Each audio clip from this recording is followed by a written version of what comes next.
할렐루야. 하얀교회 한원서 목사입니다.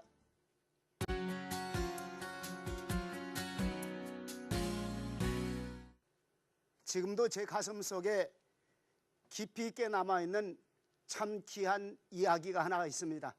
모 세미나를 갔는데 모 대학 유명 교수이며 그리고 대학원장을 지낸 기독교인 교수님이 하는 의미심장한 이야기입니다.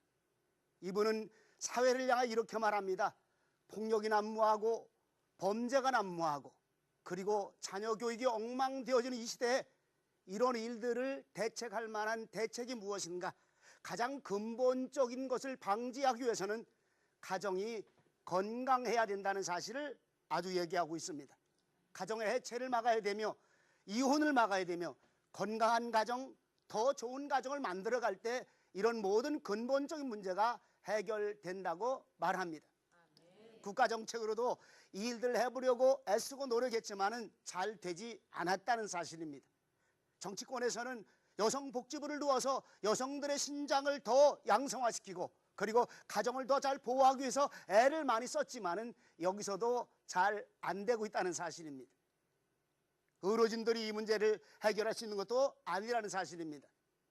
더 나아가서 복지인들이 이 문제를 해결하는 것도 아니라는 사실입니다. 이분이 여기서 깊이 있게 말하면서 이제 어떤 기관도 가정을 건강하게 만들고 가정이 해체되는 것을 막는 일들은 잘 되지 아니하는데 이제 한 가지 소망이 있다면 이거는 교회를 향한 소망이라는 사실입니다.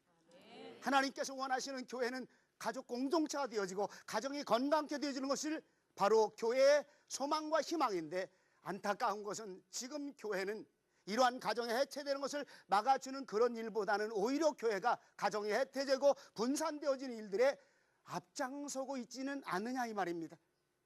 교회 안에 예배가 어린아이 예배가 분리되었습니다. 청년부 예배도 분리되었습니다. 장년부 예배가 분리되었습니다. 온 가족이 함께 모여서 함께 하나님께 영광 돌려야 되는 이런 교회가 가정 해체에 도움을 주는 이런 현상이라면 이것 또한 문제가 아니겠느냐 이 말입니다. 오늘 성경은 우리에게 귀한 것을 말씀해 주고 있습니다. 하나님께서는 천지를 창조하시고 천지 창조의 마지막 사역으로 하나님의 가정을 완성시켰습니다. 하우스가 아니라 패밀리였습니다. 한 가정의 이야기를 제 마음속에 생각했던 이야기를 소개해 보려고 합니다. 고등학교인 딸아이 하나가 가출을 했습니다. 가출한 이유가 무엇일까? 딸을 찾아다가 딸하고 대화를 하기 시작합니다. 엄마가 잘못한 것이 무엇이냐? 엄마가 도대체 너한테 뭐를 해줘야 내가 가정을 나가지 않니? 하는 이 질문에 이 아이는 엄마, 우리 집이 이렇게 좋은 것도 내게 필요치 않아요. 엄마 아빠가 내게 필요해요. 엄마 아빠가 없는 이 집, 난 어릴 때부터 엄마가 없는 이 하우스 안에서 내게 가져다 둔 건 아무것도 없어요. 나는 내 부모 엄마 아빠가 필요해요. 의미심장한 얘기했습니다. 에덴 동산은 하우스가 아니었습니다. 바로 패밀리였습니다. 하나님의 가족들이 필요한 그런 패밀리. 오늘 성경은 우리에게 분명한 것을 말씀해 주고 있습니다. 시편 128편에서 여호와의 도를 행하며 그 도를 따라 여호와를 경외하는 자들에게는 복이 있는데 첫 번째는 남편인 아버지에게 복이 있는데 내 손으로 하는 일이 잘되고 복되고 형통하리로다. 아버지에게 축복 주심을 말씀해 주고 있고 내 집 내실에 있는 내 안에는 결실한 포도나무처럼 가정을 향해 잘 열매를 맺어가는 아름다운 열매의 모습을 이뤄가는 그런 어머니의 모습을 얘기하고 내 상에 둘린 자식은 어린 자식은 감람나무가 되려다 말씀하시면서 자녀들이 하나님 앞에 존귀하게 쓰이는 가정을 얘기합니다. 우리 가슴 속에 심어야 될 게 뭘까요? 이제 교회가 해야 될 일이 뭘까요? 이제 교회와 가정이 해야 될 일이 뭘까요? 하나님은 교회와 가정에게 가정 속에서 하나님의 자녀를 양육하는 길들을 우리에게 열어주고 있다는 사실입니다. 이제 가정이 새롭게 회복되어야 되는 이런 시점에서 웰리언 오버런 교수가 쓴 사회의 새로운 기능이라는 모습 속에서 가정의 모습을 네 가지로 얘기하고 있습니다.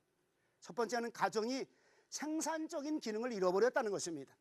본래는 가정이 생산적인 기능으로 농경시대 때부터 온 가족들이 함께 씨를 뿌리고 함께 농사를 짓고 또 마지막에 곡식을 거둬들이는 온 일들, 다시 말하면 생산하는 그런 일들을 온 가족이 함께 했는데 이 생산의 기능이 사회로 옮겨가고 공장으로 옮겨가고 그리고 사무실로 옮겨갔다는 얘기를 하고 있는 것입니다.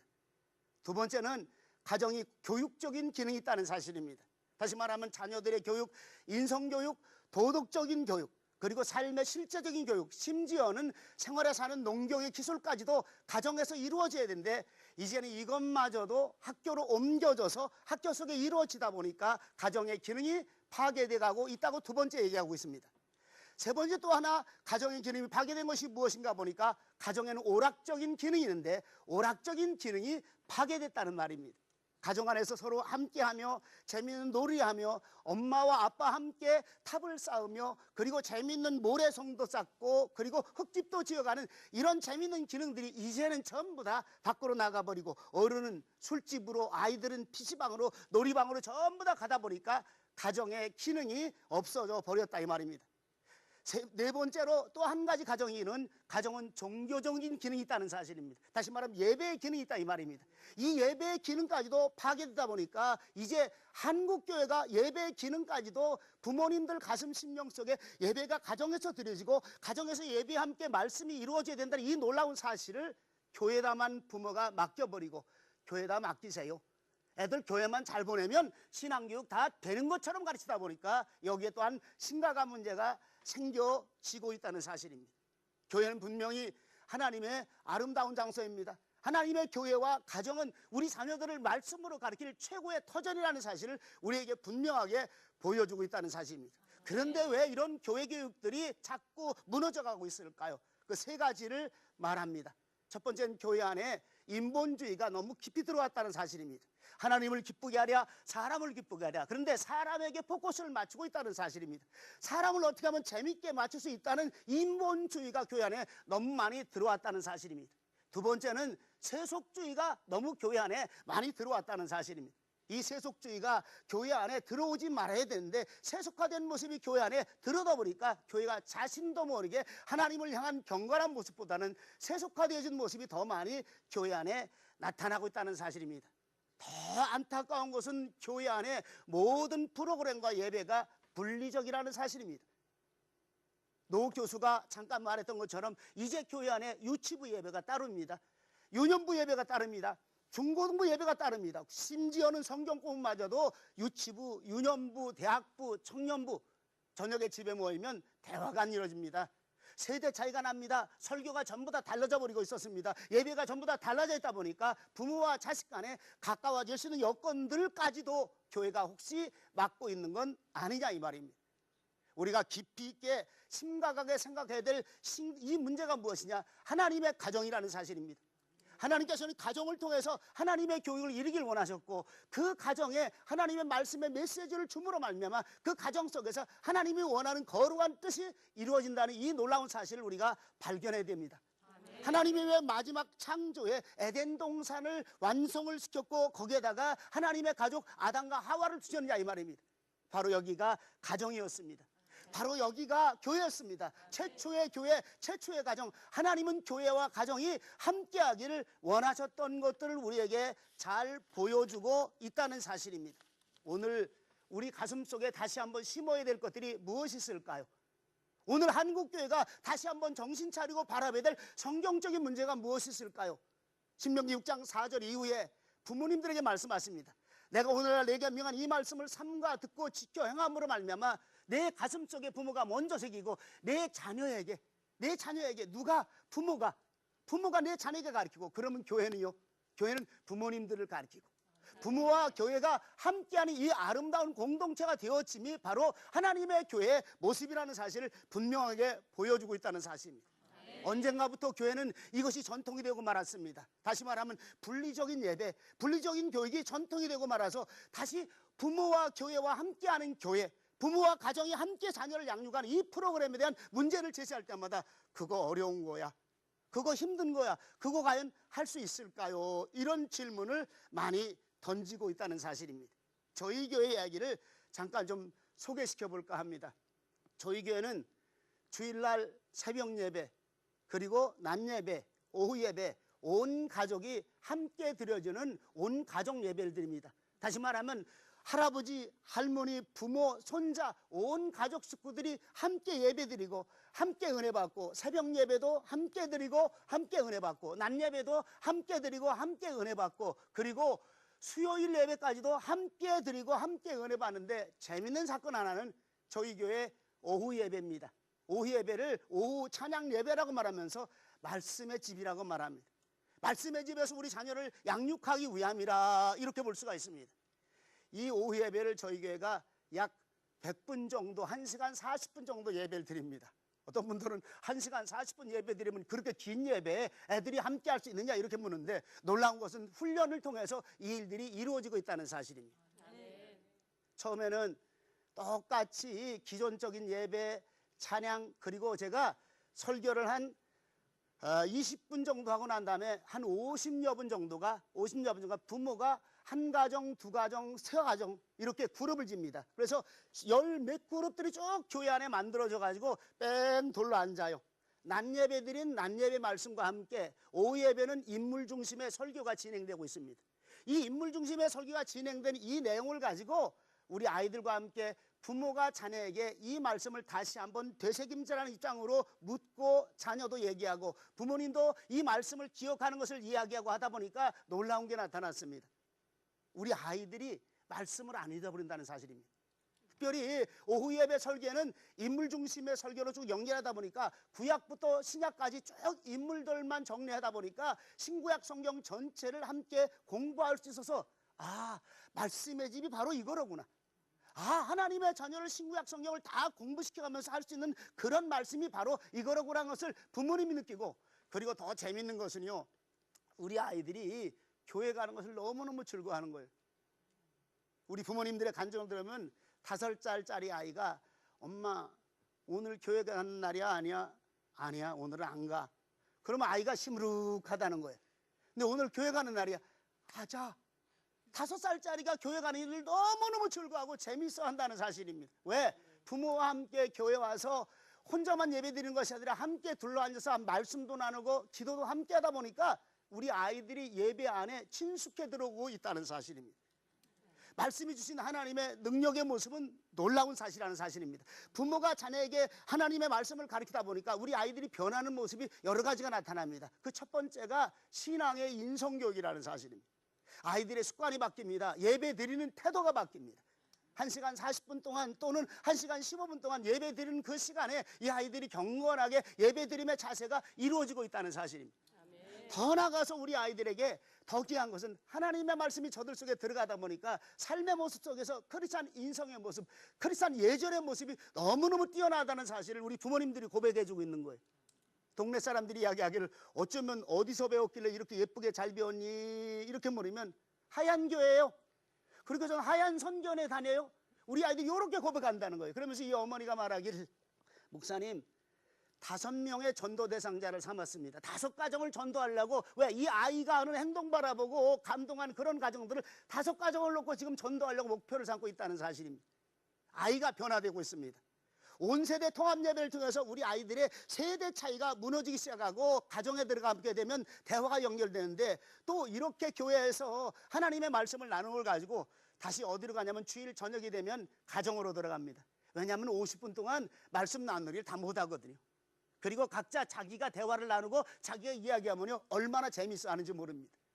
어떤 아이들은 목사님 이거 끝내지 말고 우리 저 3층으로 가서 계속 연결하자고, 이 말씀 예배 연결하자는 겁니다. 왜? 우리 아이들 마음속에 재미있으니까. 부모님만 얘기하는 것이 아니라 부모님이 얘기하는 것도 듣고, 그리고 내가 얘기할 수 있는 기회가 너무너무 많으니까 큰아이, 작은아이, 5살짜리, 7살짜리 함께 어울려서 이야기하는 이 전체적인 모습이 너무너무 좋으니까 가정과 교회가 함께하고 있다는 사실입니다.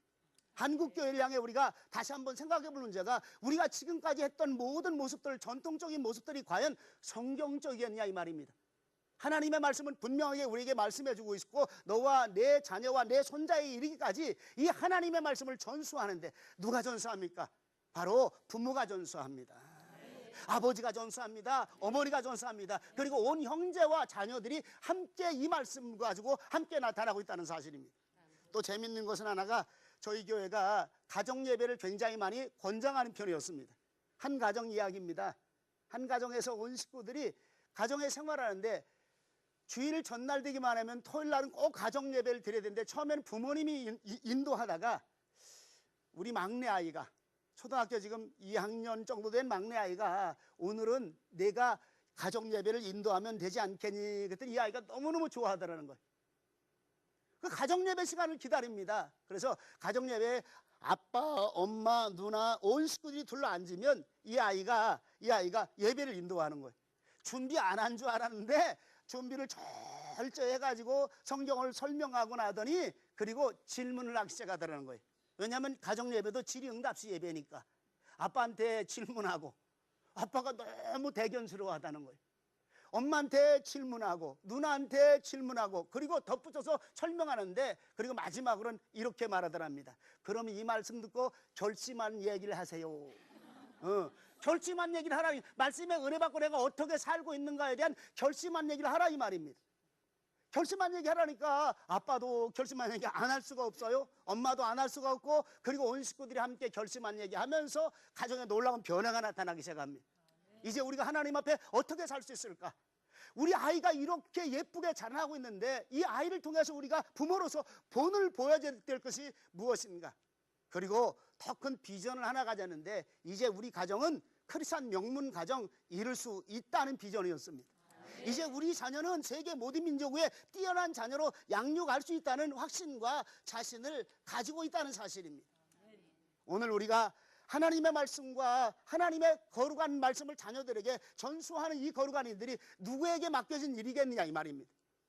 부모가 자녀에게 이 일을 하지 않게 되면 한국교회는 지금 현상처럼 그대로 머무를 수밖에 없다는 사실입니다. 한 분은 목사님의 가정입니다.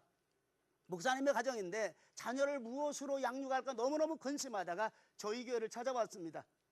저희 교회에서 이런 프로그램에 대한 전반적인 이야기를 듣고 난 다음에 이 목사님이 딱 손뼉을 치시는 거예요. 아, 목회는 열심히 했다 이 말입니다. 심지어는 내 가정의 자녀들을 돌아보지 않고 목회하는 것이 하나님의 사명인 줄 알았는데 이 말씀을 듣고 보니까 내 자녀는 내가 먼저 가르쳐야 된다는 거. 목사가 성도들을 가르치고 난 다음에 내 자녀는 누가 가르치냐 이 말입니다. 주일학교 선생님이 가르치냐 이 말입니다. 아니면 중고등부 전도사님이 가르치냐 이 말입니다. 목사의 자녀일수록 더 하나님의 말씀으로 내가 가르쳐야 된다는 사실을 깨닫고 손뼉을 딱 치면서 아하, 목사님 너무너무 감사합니다. 또 더 재밌는 얘기는 저희 교회 찬양대 이야기입니다. 우리 교회 찬양대가 아이들 7살짜리부터 50대까지 온 가족, 온 세대 찬양대라는 이름을 붙여갖고 함께 찬양을 합니다. 근데 재밌는 거는요, 우리 아이들이 어른들이 부르는 찬양, 어떤 때는 국악 찬양을 불러요. 근데 이 국악 찬양을 부르는 걸 아이들이 습득할 수가 있겠느냐 이 말입니다. 근데 우리 지휘하시는 지휘자가 어른들 중심으로 가르쳐 놓고 그 다음에 아이들을 또다시 가르쳐요. 그래도 애들이 숙달이 안 됩니다. 숙달이 안 되다 보니까 더 재밌는 거는요, 부모님이 잘 배워서 집에 가기만 하면 일주일 동안 몇 번이고 부모님이 같이 부르면서 이게 온전한 찬양이 되어지고 있다는 거. 어떤 분은 와서 보시더니 목사님 여긴 별나라 온 것 같아요. 아니 대한민국에서 이런 찬양대가 어디 있습니까? 온 가족 온 세대가 함께하는 찬양대가 어디 있습니까? 하면서 정말 놀랍습니다. 놀라운 거 아니더라고요. 함께 연습하니까 되더라고. 온 가족이 함께 도와주니까 되더라고. 7살짜리 아이가 부모가 가르치니까 또 반복해서 가르치니까 되더라는 얘기입니다. 가정이 하나님의 말씀에 터전이 되어지고 부모와 자녀가 함께하는 이 효과적인 일들이 얼마나 우리에게 많이 있느냐 이 말입니다. 오늘 성경은 우리에게 분명한 명령을 하고 있습니다. 부모요, 내 자녀를 제자를 삼아 하나님의 말씀을 부모가 가르치라 이 말입니다. 그럼 목사는 뭘 하겠느냐 이 말입니다. 쉽게 얘기하면 교회는 부모님들과 그 자녀를 잘 양육해서 그 부모와 자녀가 다시 가정으로 돌아갔을 때 하나님의 말씀의 사람으로 만들어주는 이 역할을 하나님의 교회가 해야 될 때 교회가 온전해지는 것처럼 하나님의 가정도 온전해지고 하나님이 원하는 이 거룩한 뜻들이 이루어진다는 사실을 우리에게 보여주고 있다는 사실입니다. 지금도 명령하고 있습니다. 부모요, 하나님의 말씀을 내 가슴판에 새기고 내 자녀에게 샤픈하게 가지고 날카롭게 말씀의 사람으로 양육하라. 하나님의 교회요 부모를 하나님의 말씀으로 잘 양육해서 다음 세대가 또 하나님의 말씀을 받을 수 있는 하나님의 삶으로 인도하는 이 거룩한 삶을 하라고 명령합니다. 가슴에 외치고 싶은 얘기가 있습니다. 이젠 새로운 패턴으로 바뀌는 것이 아니라 새로운 변화를 해야 되는데 이 변화가 무엇이겠느냐 이 말입니다. 하나님이 명령하는 하나님의 명령의 원리를 따라 하나님의 말씀의 원리를 따라 우리가 해야 된다는 사실을 깊이 새겨볼 수가 있는 것입니다. 하나님은 지금도 아마 우리 한국교회를 향하여 안타깝게 외치지 않을까 생각해 봅니다. 우리 예수님은 오늘 한국교회를 향해 안타깝게 외치지 않을까 생각해 봅니다. 왜?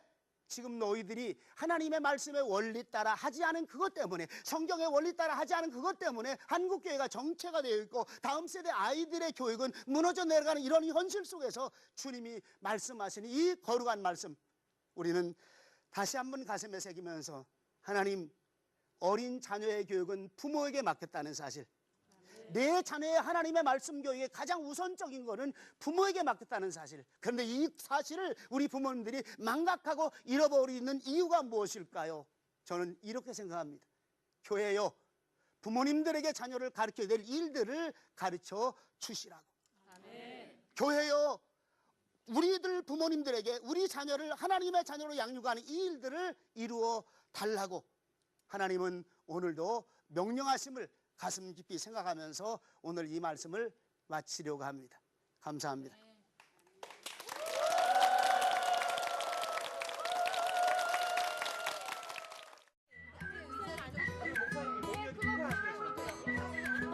목사님 강의 듣고 어린 친구들한테 좀 소홀했던 거 회개했고요. 좀 더 어린 친구들 위해서 봉사하고 기도해야겠다고 생각했습니다. 목사님 말씀처럼 예수님의 어린이로 키우는 것이 정답이라고 생각합니다. 예, 어린이를 어렸을 때부터 하나님의 말씀으로 양육해서 예수님의 성품을 닮아가야 된다는 것을 꼭 느꼈습니다.